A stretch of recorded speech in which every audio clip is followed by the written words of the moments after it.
Welcome back to the Skyfall sessions. I'm your host, John. All right, let's get into some post-Trump election news and some Trump supporters seeing the consequences of their actions. And honestly, I don't really feel sorry for them. Let's get right into it.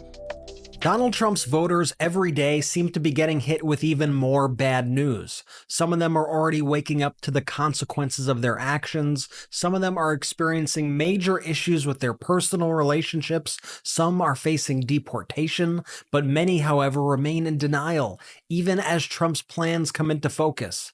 My name is Brett Meiselas with the Meidas Touch Network. Remember to hit subscribe and let's get to 3.5 million subscribers. First, let's start with Jesse Waters at Fox. Jesse said last night that his mom, who supported Vice President Harris, refused to invite him over to her house for Thanksgiving after the election. Watch this. Yep, people are taking some space in the Waters household. I'll have you know that I was not invited to my mother's house for Thanksgiving. Your fault. Apparently, there wasn't enough room. She said it was a scheduling situation, and then at the last second invited me to come over on Black Friday. I told her, no thanks, I'll be at Best Buy. This person commented on one of our videos and shared the following story with us. They wrote, quote, "I broke up with my boyfriend and he is losing his shit. It's not a game. 4B for me. He chose Trump and he taunted me about him winning. His parents are white and rich and he called me 3 a.m. Tuesday before the election stating Trump is gonna win like he knew something. It was sick. I guess he thought I would let it go." And by the way, the 4B movement that she mentioned is something that is spreading in the wake of the election among women. Here's what CNN has to say about it. They write, "After Trump's win, some women are considering the 4B movement. In the hours and days since it became clear that Donald Trump would be reelected president of the United States, there has been a surge in the U.S. for 4B. Young liberal women across TikTok and Instagram are discussing and sharing information about the South Korean feminist movement in which straight women refuse to marry, have children, date, or have sex with men." Yeah, I know a whole bunch of dudes are going to start complaining about this on the right wing. They're going to start complaining and saying there's something wrong with women and which, we need to get our women under control, etc., etc. But this is why they're doing it, because you guys are stupid. So that's what that is. And this is a very common thing we're seeing. People's relationships are being torn apart as individuals see their partners vote for Trump as a complete betrayal, and rightfully so. Here's a post from a Trump voter on Reddit. They said, quote, "My girlfriend, 21 female, voted for Kamala, and I, 22 male, voted for Trump, and she hates me. How can I diffuse the situation? Hi, I want to start off by saying this isn't going to be a political post. I'm not going to argue about policies and whatnot. Me and my girlfriend have known each other for years, since middle school. We started dating at the beginning of college and we're both heading towards graduation. In all the years of knowing her, I have never once, at least I don't remember, ever talked about politics with her and vice versa, and I've never ever really been a political person and still am not. We both go to the same school, which happens to be an extremely liberal school, and so obviously this election meant a lot more for some people than me.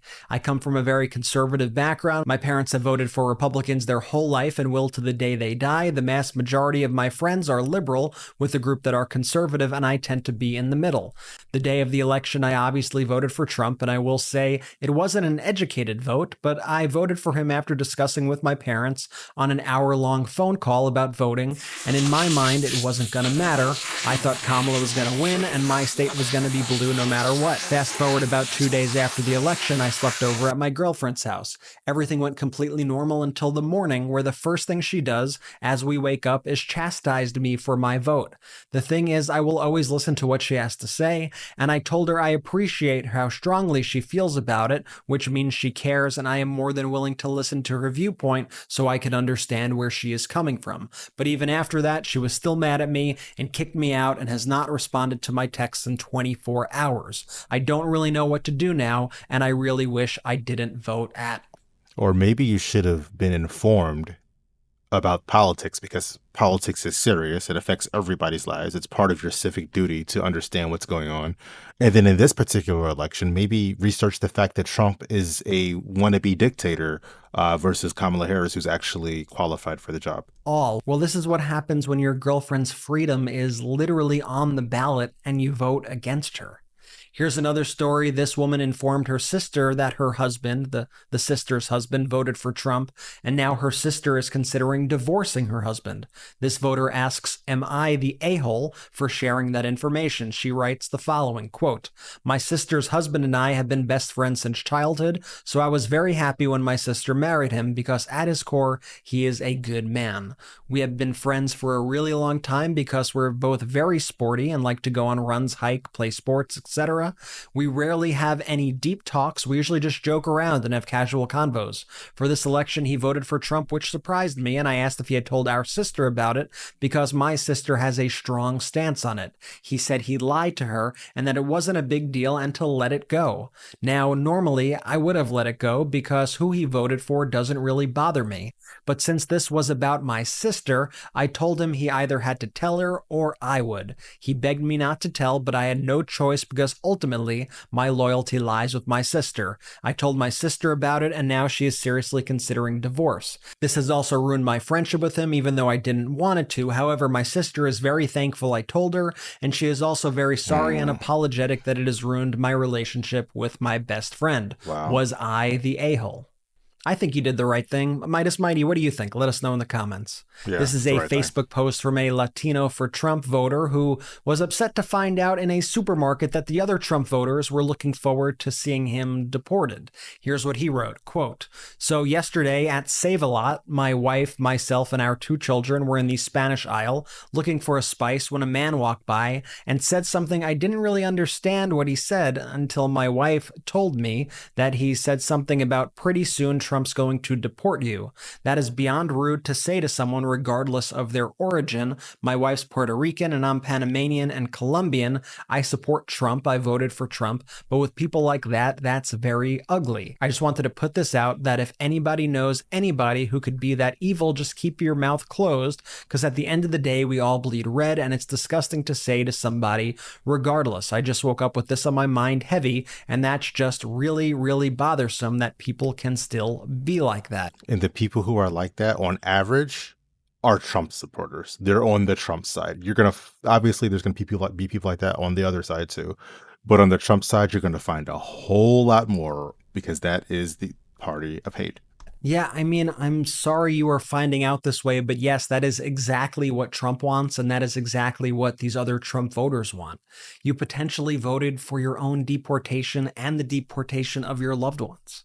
Here's a video of a Latino Trump voter on CNN yesterday who is wearing a Trump hair hat for some reason, and he says he's actually not worried about him or his loved ones being deported because Trump would never deport, quote, family-oriented Latinos because that would be, quote, unfair. Watch this.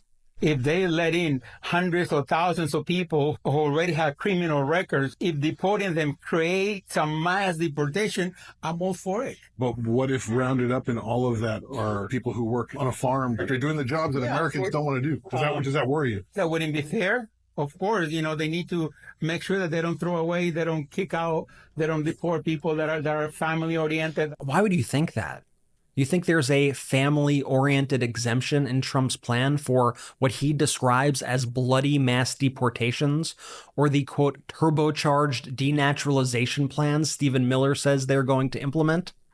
Here's Trump's pick, by the way, for what he calls border czar. This is Tom Homan, literally last night on Fox. I don't think he cares much about this family-oriented exemption that you think Donald Trump has. Watch. Now, I'm going to say, if you're in the country illegally, you shouldn't feel comfortable. Absolutely not. I won't feel comfortable if I'm in the country illegally. If I'm in some other country illegally, I'm not going to be comfortable. You shouldn't be comfortable either, because when you enter this country illegally, you have committed a crime. You are a criminal, and you're not off the table. And it is just truly baffling to me that some people still don't get it. Here's another post from Reddit. This person asks the following: am I the a-hole for pointing out someone is at risk for having family deported? They say, pretty simple situation. We've got a family friend who is very conservative. They pretty regularly talk badly about illegal immigrants and the situation on the border. They voted for Trump and are excited for the, quote, bad people and illegals to be deported.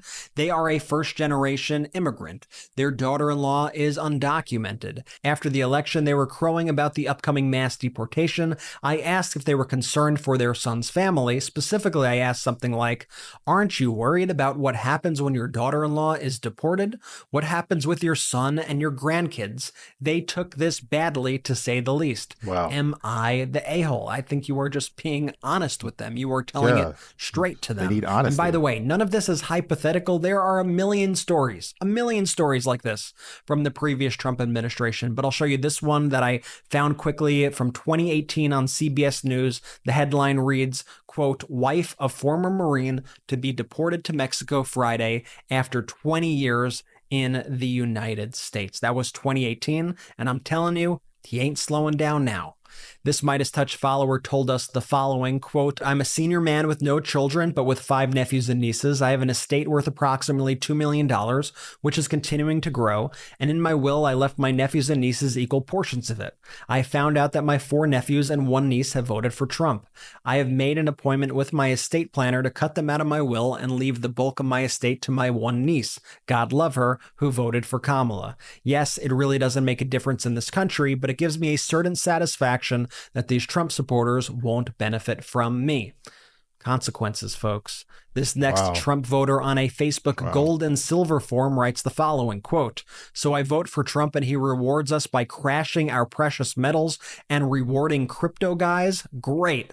Yep, since the election, crypto has been soaring and the gold markets have been crashing. And if you remember, the MAGA media sphere pushed gold often during Trump's rallies and events. And on another note, here's a story about a Wisconsin factory that is planning cutbacks over the anticipated Trump tariffs. The Washington Post article says, in Merrill, Wisconsin, Tim Zimmerman, chief executive of Mitchell Metal Products, has been introducing robotic systems to make his factory more competitive. Pairing robots with workers has been so successful that he added 20 new employees, increasing his headcount by roughly 1/4, he said. But now, his plans to spend $2 million on more robots are threatened by potential tariffs that would raise costs for products he makes that cross the U.S.-Mexican border multiple times before being completed. Quote, those are the types of major projects that we will place on hold, or perhaps even cancel if what I expect to be the dramatic cost impact of additional tariffs actually does come into play, Zimmerman said. These are the real-world impacts of Trump's economic policy that the GOP is going to have to answer for in the coming years. And by the way, for all the people who voted for Trump to try to teach Democrats a lesson over Palestine, here's the latest story in the Washington Post. Headline, with Trump win, Israeli minister calls to annex parts of West Bank. Yes, Israel is now planning to annex the West Bank, saying they see Trump's win as an opportunity to take over multiple settlements there. So there you have it. The fallout has been swift. It will continue to get worse, quite frankly. Some Trump voters are already feeling the pain, and some certainly will very soon. Okay, yeah, so it's very obvious that Trump was a bad choice for America, which is why I still believe that something was off with the election, because those people may have been uninformed and ignorant, but I don't think that many people were to that extent, not for there to be an overwhelming red tsunami or whatever that was in this election. So keep on watching the news. Just keep on watching. Anyways, I will check you guys out next time. If you can, please like and subscribe. We are coming up on a month and some change now with this channel being live. I did slow down on some videos, which slowed down subscribers and such, but I do plan to ramp up some more in the near future. Anyways, I'll catch you guys next time. So.